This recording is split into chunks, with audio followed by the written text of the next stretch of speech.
Under the Scope. Hey, Scope people. It's Jared and Shane here. It is another edition of our Scope Summer Movie Review Season. This is our third one already. We are hammering it. And it's not even June. It's not even mid-May. You know, if past this prologue, we're going to peter out around late July and August. We'll probably just phone it in. But for now, you're getting all the goods. We're coming at you hot and heavy. This time around, it is the... I don't even know what number this is in the Alien saga, but it is the Ridley Scott film Alien Covenant. I guess it's the 6th. Because you've got... Let's go through it. You got Alien. Alien. You got Aliens. You've got Alien 3. Alien 3, cubed, singular. Cubed 3, whatever. Alien Resurrection. That's 4. And then they took a long break. Yes. Now, are we including the V Predator as well? No. Okay. That's its own side mission. Then I think we come back with Prometheus. Yes, which sort of actually goes back to the beginning. Sort of back here. Right here. And now you've got Alien Covenant. Which sort of fits in between there. It's like a Prometheus alien sandwich. Right in between. The filling is the Covenant. Jared, who starred in this film? Michael Fassbender. Because I don't even know half these people. Michael Fassbender and Michael Fassbender. Two Michael all Fassbenders. The roles. Danny McBride, Yeah, you know him? The female lead, what's her name? Don't know. Masterson? Something Masterson? I don't know. I know Damien Bashir is in it. Who's that? He was the guy with the Spanish accent. Okay. Keep going. The sergeant guy who was a leader of the... they were soldiers? It's really hard to know. A bunch of people I don't know, honestly. Yeah, I'm trying to look for the cast, and I'm not finding That's it. okay. People can look it up. Katherine Waterson is Daniels. Don't know her. We had a little sort of small spoiler, a little cameo from James Franco. Yeah, James Franco. It's right in the beginning. It's not a key role, but he is there. It was kind of a nice little surprise. He is indeed. So yeah, we said this takes place in between Prometheus and Alien. That could be a long span of time. I'm not completely familiar with when Alien took place. Look, if you're checking in on this review and you're expecting us to be some grand wizards of Ridley Scott alien world knowledge, I don't like you to say grand wizard of anything. Okay. If you expect us to know all of the details, all of the lore, all of the timelines, tune out now because we don't have that information. We are not. We are by no means super fans of Alien. No. Although I do think Aliens, the second film, is fantastic, and even Alien is pretty good. Yep. There's touches of goodness, I think, in all the films, kind of. Agreed.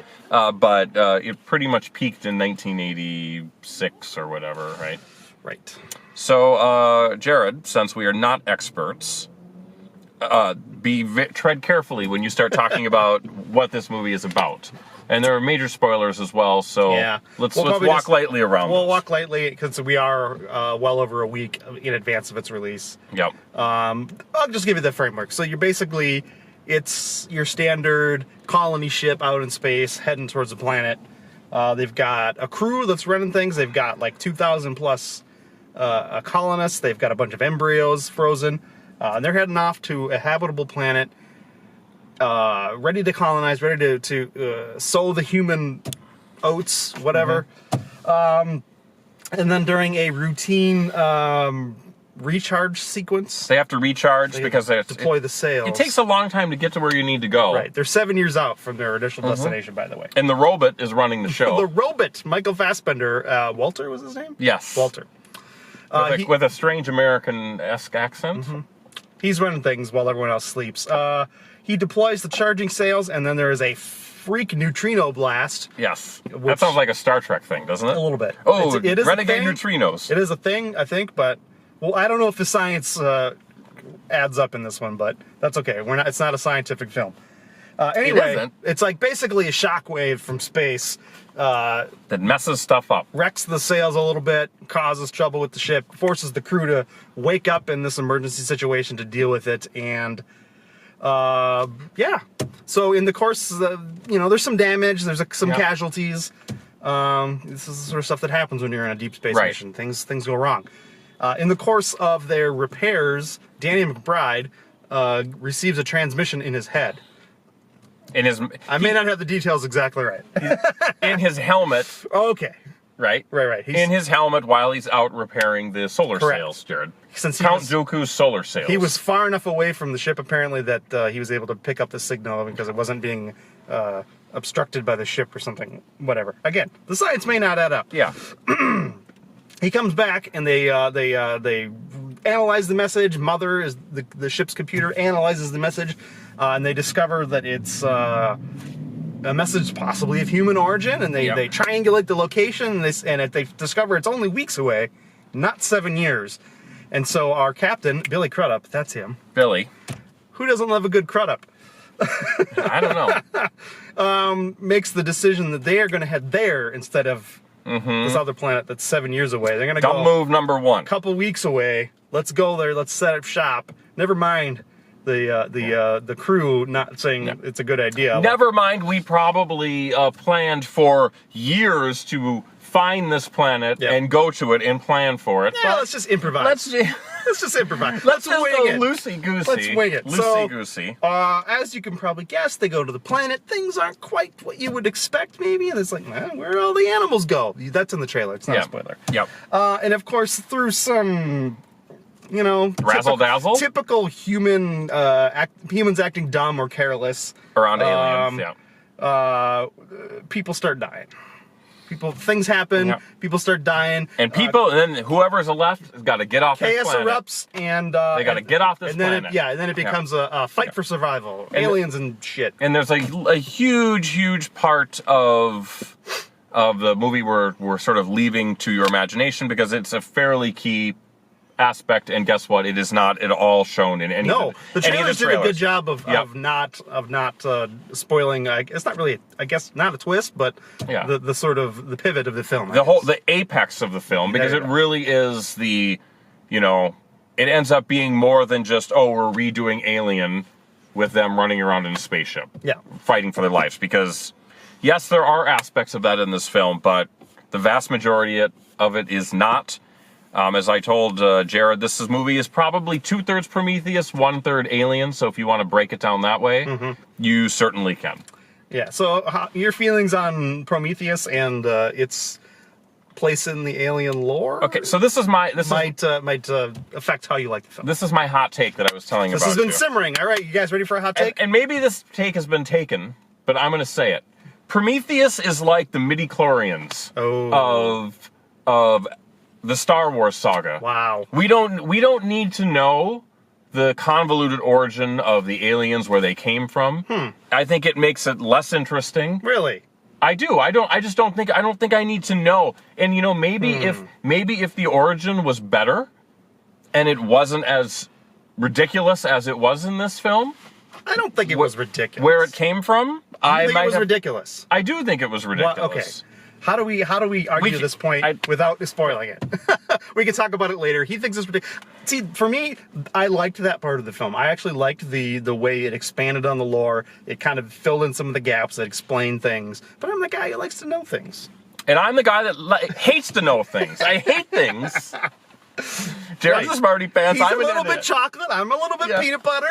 Sometimes we gotta get together. I'm like baking chocolate, apparently. I'm the flavorless chocolate that doesn't need anything. I just need to look like chocolate, but the taste doesn't need to be there. So you didn't. No, I just you think don't like the origin. I think it was a silly origin. Okay. I don't think that, like I said, if it was done well in Prometheus and then it was done well in this film, I might have a different take on it. But I barely remember Prometheus. So. I think that the origin of what they did was. I so want to talk about it, but we can't. We're not going to do it. All I'm going to say is that the androids, which is a key part of all of the Aliens films, have a huge part in this film, and I was not super pleased with it.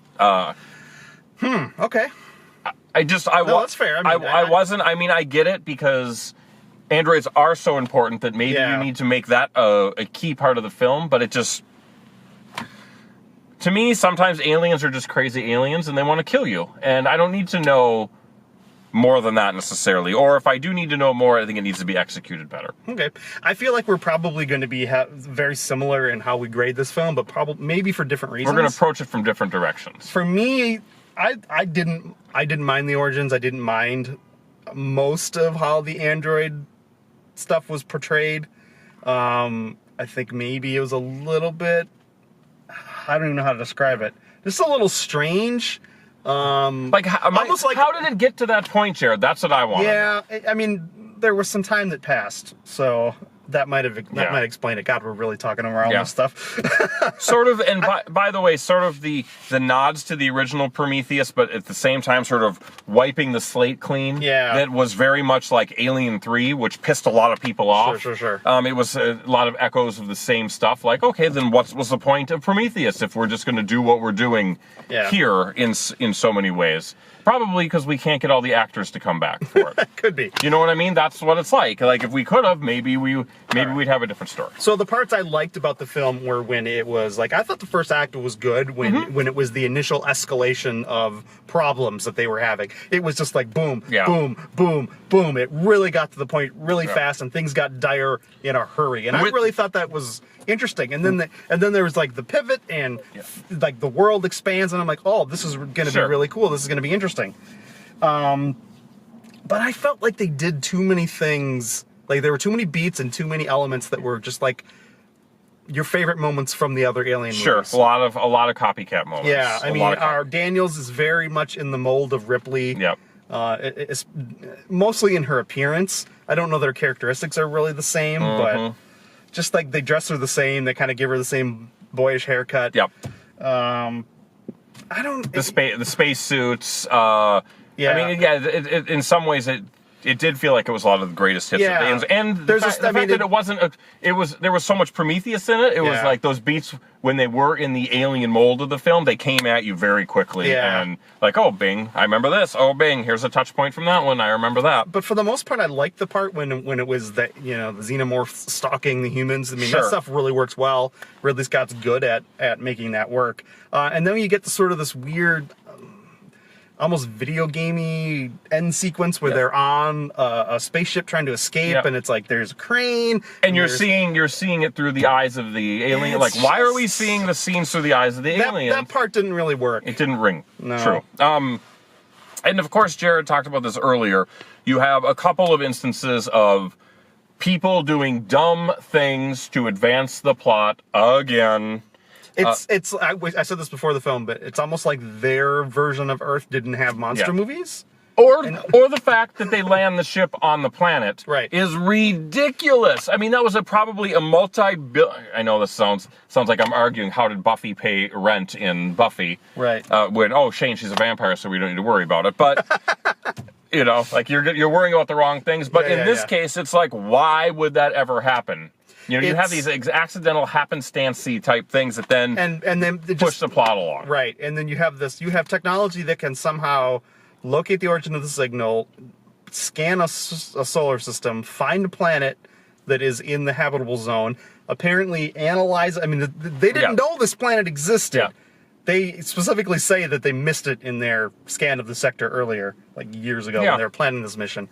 But somehow they can scan the planet, they know its gravity, they know its composition, they know it's probably safe to breathe. Hey, we don't need spacesuits. But they immediately land, and they just open up the ship and start exploring. Yeah. It's like... we just walk out like it's like we're on the rainy planet in Star Wars Rogue One. Right. In the beginning. That's what it was like. Like, no. You don't know the composition of the air you're breathing. There could be things in it. There could be, you might be allergic to plants that might kill you. We don't know this stuff, but yet here we go. Yeah.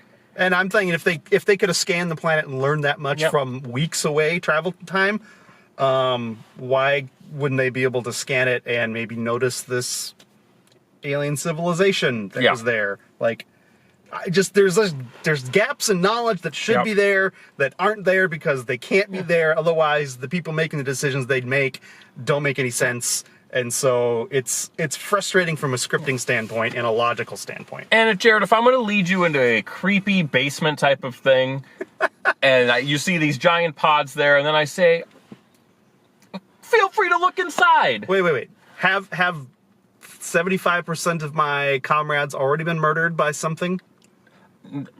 Yes. Okay, then I'm probably not going to look in. But... you got to be in the situation. I guess, yeah. I'd be like, head for the hills, see you later. Yeah. Feet don't fail me now. I'm going the opposite direction. You know what I think? I think my opinion is changing as we talk about it. Yeah, I mean, the production design of this film was pretty darn good. Yep. I think the acting was pretty good in it, but I think that as what you're going to get for a monster movie in the cliché. Part of the problem is that and it's really hard when you have a bunch of characters, especially when some of them are going to get killed early on. How do you make them distinct? How do you make us care at least a little bit about them, or at least know who's being murdered at that time? I think at least in Aliens they did racial stereotypes, and then we could really stick to it. Aliens had like all the characters had like one little characteristic about them that sort of set them apart. Yep. Like either they had a funny line or they were, I don't know, they had something. These guys a all just saucy sort of Latina lady. All of these characters are sort of jumbled together. Yep. Even like the main characters that are ostensibly the leads were sort of like. We do know Tennessee Danny McBride is because we know who Danny McBride is. Pretty so he was playing serious Danny McBride. Right. So yeah, I mean, the script let them down. There was a lot you needed to do. There's a typical pattern that we have in horror movies and monster movies about making people distinct. And because you're seeing a Prometheus movie, which is essentially the continuation of a very deep spiritual origin movie about the beginnings of mankind and this alien race, and then you're also shoehorning this alien horror movie into it. There's a lot going on, and nothing is really done successfully. The script let him down, and I think Ridley Scott is barking up the wrong tree on this franchise. I gotta tell you, this is more fun when we don't like parts of the film than when we do. Yeah. We didn't have a lot to say about Guardians of the Galaxy 2 because we really liked it for the most part. This one, far more discussion, far more contentiousness. A lot. Love it. And maybe we're on the wrong side of history, Jared. Which is a common thing in America right now. But I stand by my guns. Okay. And I will stand by this score that we're going to give you in just 2 shakes of a tail feather. The Scope score is 1 3/4 star. So 1 3/4 stars. I talked Jared down, so that's my persuasive skill. No, I don't know if you did. I think that's my debate club in 10th grade. I think as I talked through my thoughts and feelings about this film, I came to my own realization of how I really never feel. Listen to what I say. You don't care about it. I think we agree on the score, but we maybe agree for slightly different reasons. We hated different parts of the film. We liked different parts of the film. Pretty much. So wow, Jared. So if you're like the perfect person who likes what I liked and liked what he liked, you're gonna love this film. This will be a 4-star film. And if you're the opposite person, you're gonna fucking hate it. This will be the biggest disappointment of the summer season. Jared, tell everyone how they can talk to us about possibly the biggest disappointment of the summer movie season. We did already review King Arthur: Legend of the Sword. Oh, I forgot about that one. Is this lower than that? No, we gave it the same score. Ooh. How do you feel about that? I think I'm okay with it, actually. Yeah. I think I'm okay with it. Okay, good. Well, if you're okay with it, like, comment, and subscribe down below. If King not, Arthur was dumb. At least it was sort of intentionally dumb, Jared. Yeah, I agree. I mean, this aspired to be more than that. Look, we're not going to relitigate the King Arthur review, okay? Let's get back. Another one. Let's do it. Guys, what does Comey got to say about it? We don't know. He's a regular citizen. It doesn't matter. Let's get him to testify. It doesn't matter. He'll come on the Scope next week as a private citizen. Can't wait to hear. Can't wait to hear. He'll be sitting right back there. He won't fit. The guy's like 6'8". We'll scrunch him over. Scrunch that bastard over. All right. So what were you saying? Like, comment, and subscribe. It's just that easy. So we've got more summer movies coming. I say that every time, but we truly do. Yep. What is on the docket? What's coming up that we may get a chance to see? Coming up this month, we have Baywatch. Maybe we'll see that one. I don't know. We don't have anything locked in right now. Nothing's locked in, but there are things coming. Things are coming. Yeah. So make sure you keep checking us out on our website, on YouTube, everywhere, iTunes, the whole deal, Jared. Because the Scope is everywhere, and it is especially going to be everywhere this summer. So for Jared, I am Shane. I'm using my left eye again. Damn it. Thank you for checking out the Complete Culture cast. And until next time. It's going to roll off the tongue one of these days. Bye for now. Get out of here.